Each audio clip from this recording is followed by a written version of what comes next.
என் அன்பு குழந்தையே, ஒரு புது கண்ணோட்டத்துடன் இன்றைக்கு நீ கர்மா பற்றி புரிந்து கொள்ள வேண்டும். ஒரே ஒரு எண்ணத்தால் உன்னால் ஒரு வலிமையான கர்மாவை உருவாக்க முடியும்.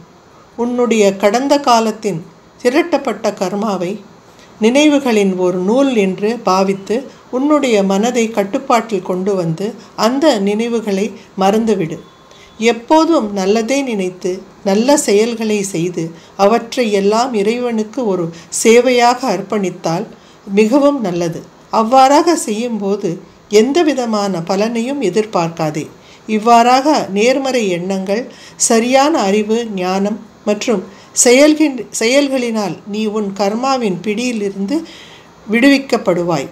இன்றைக்கு நாம் இருவரும் சேர்ந்து மோர் பருகுவோம். என் ஆசீர்வாதம் எப்போதும் உன்னுடன் இருக்கிறது.